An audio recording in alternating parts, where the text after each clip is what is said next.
Bab 481. Dia berani. Pedang Moke. Mileye menatap pedang di depannya, tertegun, bingung. Di sisi yang berlawanan, Serjan Mo menatap ke langit dan berkata dengan lembut, "Jika kita tidak bekerja sama, tidak ada cara bagi semua orang untuk bertahan hidup." Di belakang Serjan Mo, Nixuo dan Master Klan Moko lainnya terdiam. Master Star Territory Wei yang di pihak Mileye juga terdiam. Bekerja sama.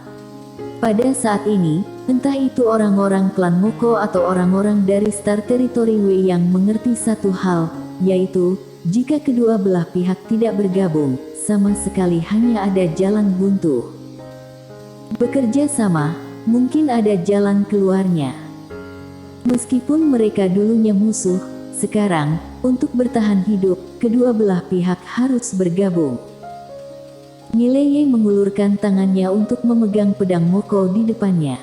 Dalam sekejap, kekuatan yang kuat mengalir keluar dari pedang, dan kemudian berkumpul di tubuhnya.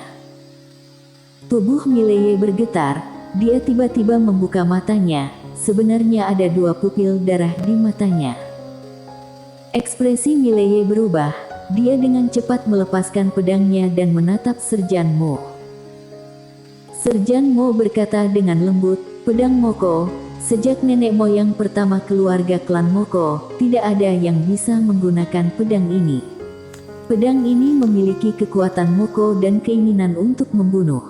Sejak nenek moyang, tidak ada seorang pun dari klan Moko yang bisa mengarahkannya. Jiwa leluhur memberiku pedang ini, aku harap aku bisa mengarahkan pedang ini, tapi aku tidak tertarik dengan pedang Tao, jadi..."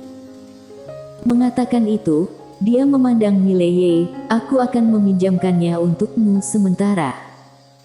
Mileye terdiam. Saat dia memegang pedang barusan, merasakan kekuatan yang kuat memasuki tubuhnya, tetapi pada saat yang sama, dia merasa bahwa dia tidak menjadi dirinya sendiri pada saat itu. Kekuatan itu ingin memperbudaknya. Terlebih lagi, pada saat itu, pikirannya penuh dengan pikiran yang membunuh. Dia ingin membunuh semuanya.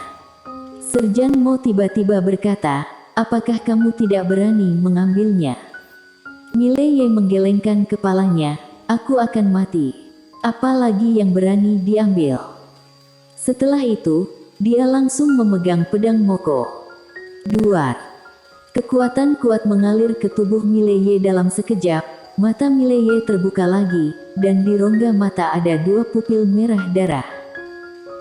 Mileye memegang pedang dengan erat di tangan kanannya, seluruh tubuhnya gemetar tak terkendali. Di samping Mileye, Juno Zan berkata dengan sungguh-sungguh, "Saudara Ye, apakah kamu baik-baik saja?" Mileye gemetar, "Bunuh, ingin membunuh." Juno Zan. Di sebelah Mileye, Serjan Mo menatap beberapa penyihir dan berkata dengan lembut, "Bunuh." Ketika suara itu jatuh, dia menghentakkan kaki kanannya dengan lembut dan naik ke langit.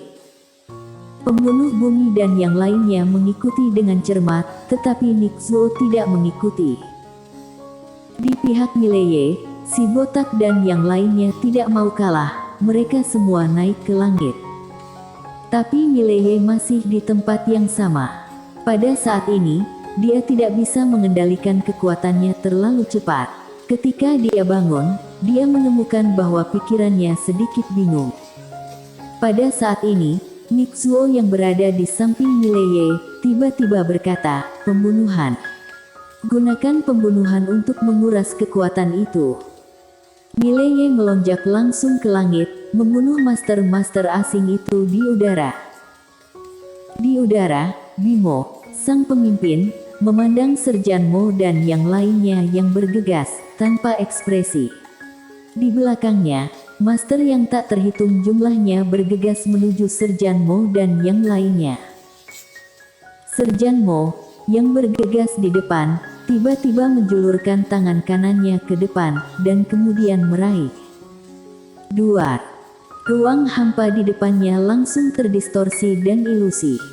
Saat berikutnya, kekuatan yang kuat menyapu ruang hampa ini. Dalam sekejap, seluruh langit menjerit terus-menerus. Bimo memandang Serjan Mo dan hendak menembak ketika Tuan Bai dan Farel Mo dari suku klan Moko tiba-tiba muncul di depannya. Secara alami, mereka tidak dapat membiarkan Bimo mengambil tindakan terhadap Serjan Mo, Mileye, dan lainnya, karena Serjan Mo, Mileye, dan lainnya tidak dapat bersaing dengan pernyataan ini. Tuan Bai dan Darius Mo saling memandang, segera, keduanya.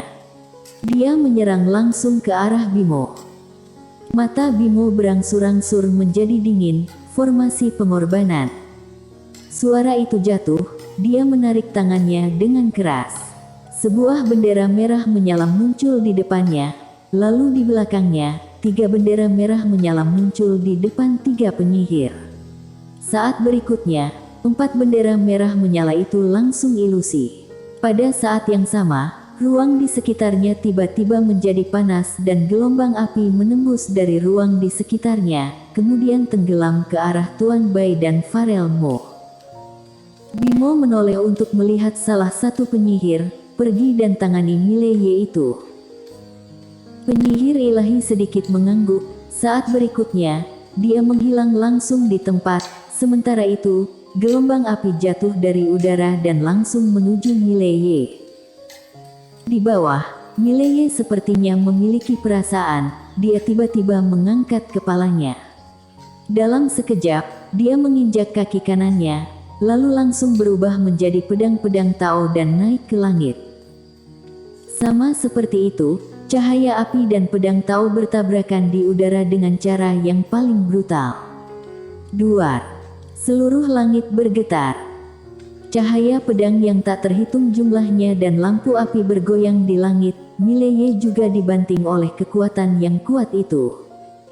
Di tanah di bawah. Duar. Ketika Mileye jatuh ke tanah, seluruh bumi bergetar hebat. Pada saat ini, tubuhnya sudah retak, dia pergi dengan api di tubuhnya. Namun, kekuatan yang kuat terus berkumpul menuju tubuhnya. Kekuatan Moko.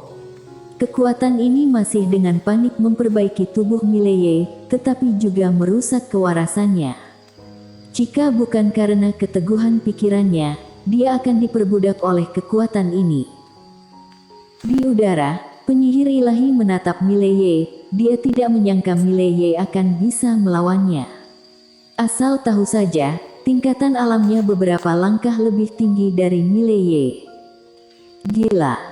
Bukan hanya Mileye, Serjan Mo juga hebat. Penyihir itu menoleh dan melirik Serjan Mo di kejauhan.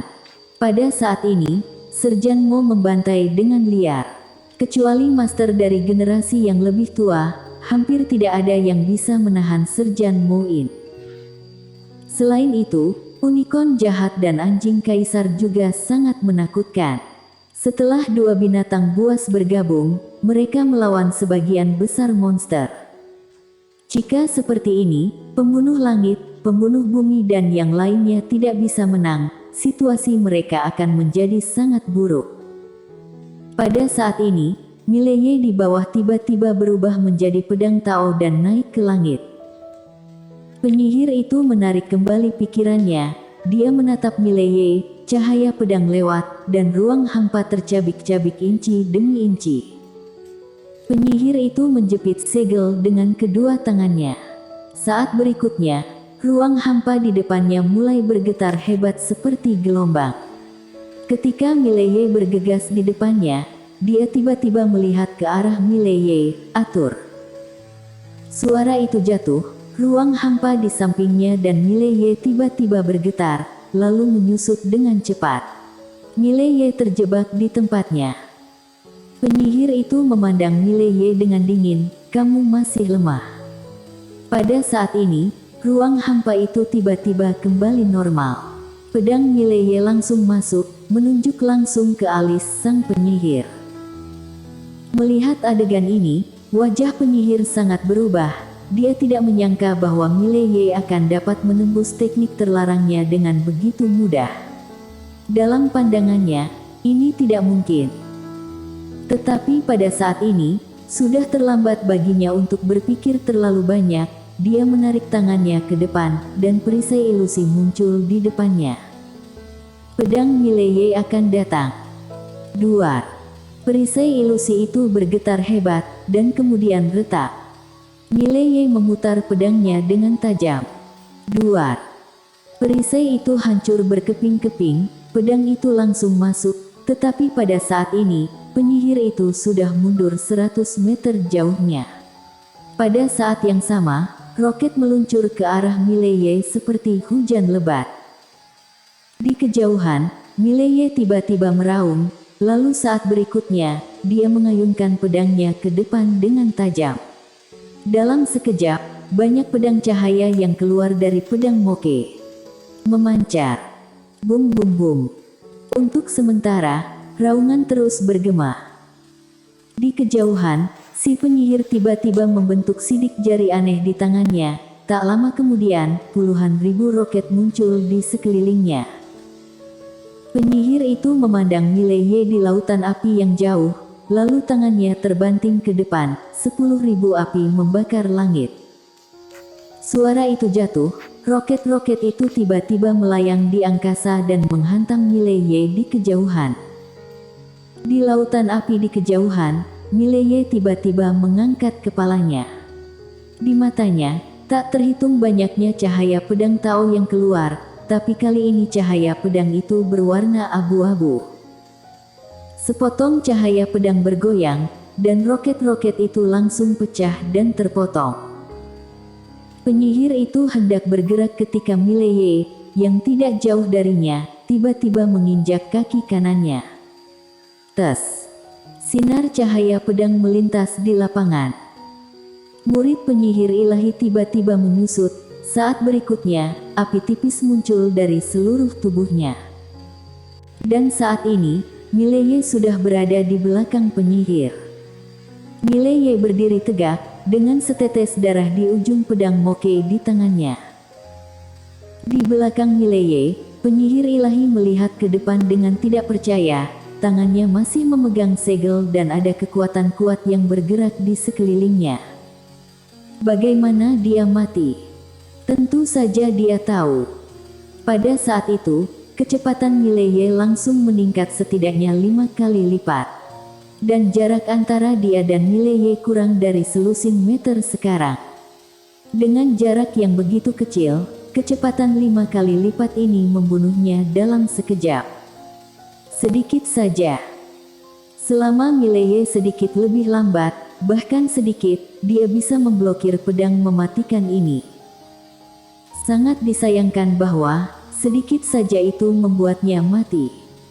Perlahan-lahan, mata si penyihir menghilang.